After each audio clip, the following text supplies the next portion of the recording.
बहुत अच्छी बात कही, 24 में फैसला हो जाएगा। सेंगर साहब, मैं आपके पास आता हूँ। हमारे कुछ साथी हमारी आर्थिक सहायता करते हैं, इस प्रोग्राम के अंदर भी एक मिस्टर सरकार हैं। तो मैं अपने दर्शकों से ये निवेदन करूंगा कि हमारे पास और कोई सपोर्ट नहीं होती, अगर आप थोड़ी बहुत हमारी आर्थिक सहायता करेंगे, सुपर थैंक्स के अंदर से कुछ आप डोनेशन देंगे, तो उससे हमारे लिए ये संभव हो पाएगा कि हम आपके सामने निष्पक्ष, निर्भीक और निडर पत्रकारिता को पेश करते रहें। और आप सबका आभार, आप आते हैं, हमें थोड़ा बहुत सहयोग करते हैं, तो आपका बहुत बहुत शुक्रिया उसके लिए। सेंगर साहब, आज ही मैंने एक एपिसोड किया है जो कल सुबह आएगा, रिकॉर्ड किया है मैंने। दिल्ली यूनिवर्सिटी ने पॉलिटिकल साइंस के बीए ऑनर्स के कोर्स में, 3 साल का कोर्स है, कल डिसीजन आ गया उसका, उसमें से गांधी को हटा दिया है। दिल्ली यूनिवर्सिटी ने बीए ऑनर्स के 3 साल के पॉलिटिकल साइंस के कोर्स में से गांधी को रिप्लेस कर दिया है और उसकी जगह सावरकर आ गए हैं। आप सोचिए ये प्लान क्या है, आप सोचिए ये योजना क्या है कि कैसे एक एक करके ये गांधी को रिप्लेस करना चाहते हैं। पर गांधी तो विचारधारा है, जहां 2 व्यक्ति और गुजरात में पैदा होते हैं, लेकिन वो 2 व्यक्ति भी तो गुजरात में पैदा हुए थे, इसका नाम गांधी और पटेल था। तो गुजरात हमेशा उनका ऋणी रहेगा, उनको याद रखेगा। वो शायद हजारों सालों तक उस महात्मा को भूल नहीं पाएंगे जिनकी सोच और विचारधारा, और ये उसको मारना चाहते हैं। ये बेवकूफ भूल गए कि आत्मा को मारा नहीं जा सकता, सोच और विचार को नहीं मारा जा सकता, शरीर को मारा जा सकता है। लेकिन किसी की अज्ञानता के बारे में मैं क्या कहूं, शायद इसीलिए ये और अधिक निरंकुश होते जा रहे हैं। कुछ ऐसे ही जैसे साउथ कोरिया के किम हो, या चीन के जीपिंग हो, या फिर पुतिन हो। मुझे लगता है कि भारत के भी जो राष्ट्र अध्यक्ष नए हैं, नए राष्ट्र अध्यक्ष, उन्हें भी जीपिंग या पुतिन बनने का शौक चल रहा है। वीरेंद्र सेंगर साहब। दिनेश जी, जिन बातों का आपने जिक्र किया, तो मुझे लग रहा है कि हम जैसे जो प्रबुद्ध लोग हैं, उनको ये चिंता बड़ी व्यापक हो गई है, और सबको ये आशंका है कि कहीं ये अगर 24 में रिपीट हो गए तो भारत के लोकतंत्र का क्या होगा। और ऐसी कल्पनाएं हैं कि जिनकी हम कल्पना भी नहीं कर रहे। और ये बात अब इसी में लोगों की अग्नि परीक्षा है कि जो 24 से ये लोग अभी डरे हुए हैं, सहमे हुए हैं। लेकिन मुश्किल ये है कि ये लोग कब क्या जाल फेंक दें वोटों के ध्रुवीकरण के लिए, कुछ कहना मुश्किल है। जो तमाशा हुआ वहाँ 2 दिन, और कल 28 को जो मई को दिल्ली की नई पार्लियामेंट में, तो उसको देख के तो मतलब मैं तो निशब्द हूँ। मतलब वो जो दृश्य देख के कि वहां पर करीब 20-25 साधुनुमा लोग वहां खड़े हुए थे। अब ये देख रहा था कि भाई ये पार्लियामेंट का कौन सा दृश्य है, और जहां एक धर्म का हवन हो रहा है, पूजन हो रहा है, और वही कि एक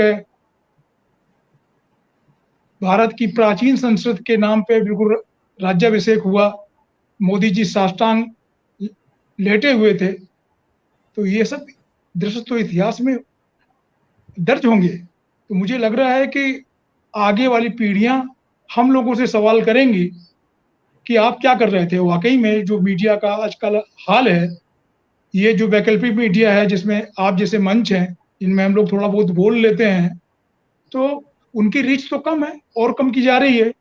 और कितने महीनों तक ये छूट रहेगी हम आप नहीं जानते हैं। लेकिन जो मुख्य मीडिया है, खासतौर से टेलीविजन मीडिया, वो तो लेटा हुआ है। वो तो मतलब उसको गोदी मीडिया कहना नहीं, तो उसको बल्कि गुलाम मीडिया कहना चाहिए। वो तो असल में देशद्रोह काम तो ये लोग कर रहे हैं। तो ये कौन सी, हम एक तरफ लोकतंत्र की दुहाई देते हैं, हमारे प्रधानमंत्री जी कहते हैं कि भारत तो लोकतंत्र की जननी है, कहना बहुत अच्छा लगता है। लेकिन हकीकत से अगर देखा जाए तो सारी चीजें उल्टी हो रही हैं। क्या किसी लोकतांत्रिक व्यवस्था में ये ये आडंबर होता है, ये तमाशा होता है धर्म के नाम पे, जबकि हमारा संविधान सेकुलर होने की बात करता है। और हम किस ओर बढ़ रहे हैं, लगातार बढ़ रहे हैं।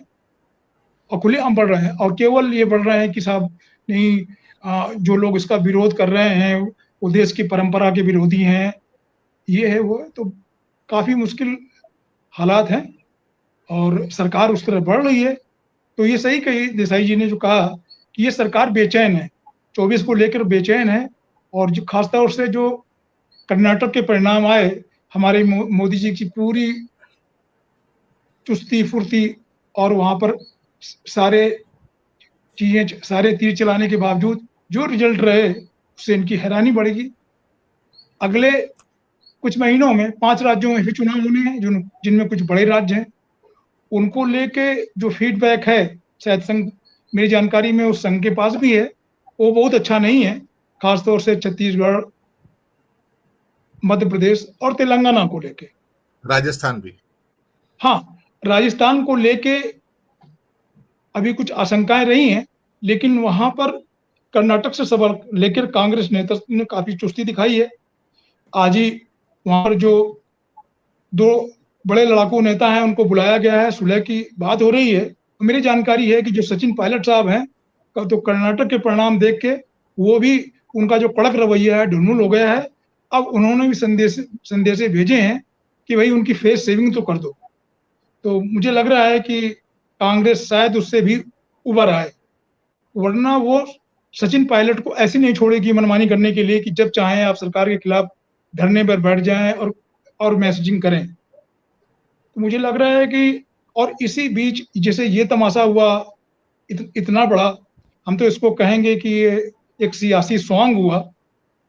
तो ये केवल मैसेज देने के लिए, एक हिंदुत्व का जो इनका कार्ड है उसको और चमकाने के लिए। राजनीतिक हलकों में इस बीच कई तरह की और अटकलें आ रही हैं, जिनको संघ के ही लोग और बीजेपी के लोग कुछ हवा भी दे रहे हैं। क्योंकि मेरी भी कुछ लोगों से बातचीत हुई, तो वो इस तरह की बातें कर रहे हैं, ना वो पुष्टि कर रहे हैं, ना वो ना कर रहे हैं, और कह रहे हैं कि अगर वो, मैं कह रहा हूँ कि ये अर्ली चुनाव की बात, कि भाई ये अक्टूबर नवंबर में चुनाव करा दिए जाएं। तो याद कीजिए 2004 में अटल जी ने भी कराए थे, उस समय सैनिक इंडिया का नारा था और ये था कि देश चमक रहा है। तो मोदी जी तो उससे आगे बढ़ गए हैं।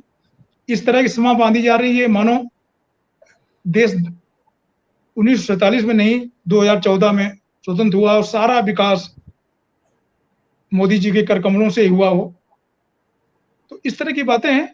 तो मुझे कोई बड़ी बात नहीं लगती कि ये लोग जिस तरह के उसमें आगे बढ़ रहे हैं, तो ये अर्ली चुनाव कर सकते हैं। क्योंकि उनको लगता है कि अगर उन 4 राज्यों में शिकस्त मिली तो पहले से ही 24 चल जाएगा। क्योंकि हर बार वो पुलवामा नहीं होता है, समझ।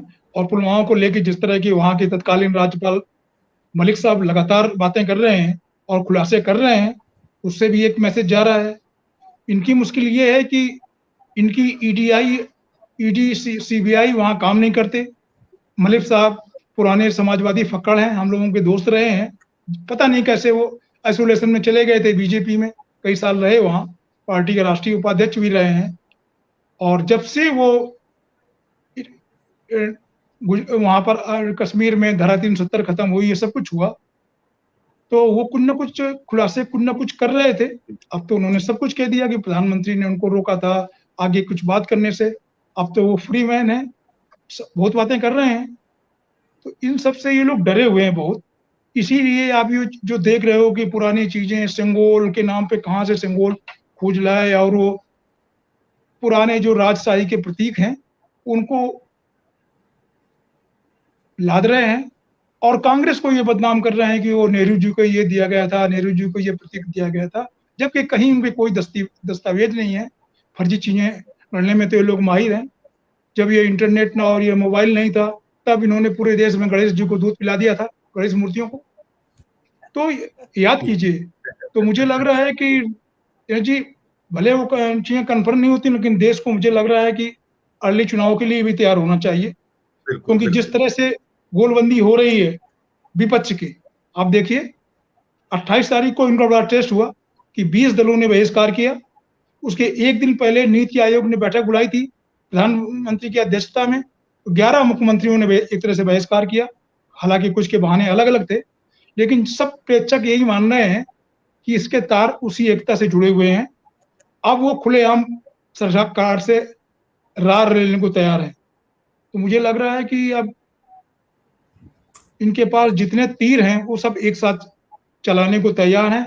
इसीलिए इनको कोई शर्म नहीं है कि मैसेज कोई भी जाए, लोकतंत्र जी कितना भी कमजोर हो, कोई मैसेज जाए, इनको जी लगता है कि लोगों को यही मैसेज दो कि हम तो प्राचीन सभ्यता लौटा रहे हैं और कांग्रेस के लोग और ये लोग जो है अंगा डाल रहे हैं। अब देखिए, जी तो मुझे लग रहा है कि इस बार जिस तरह से वंचित वर्गों में, खासतौर से ओबीसी में, दलित में, अल्पसंख्यकों में जो एकजुटता दिखाई पड़ी है और इनके मोहपास से वो ऊपर आ रहे हैं, जी चाहे वो बिहार में दिखाई पड़ रहा हो, चाहे वो महाराष्ट्र में दिखाई पड़ रहा हो, तो इनके हाथ पांव फूलने लगे हैं। ऐसे में ये सब चीजें हो रही हैं और मुझे लग रहा है आगे आने वाले महीनों में देश को और भी ऐसे स्वांग देखने को मिलेंगे। जी दिनेश जी। बिल्कुल। मैं आता हूं अधीर जी आपके पास।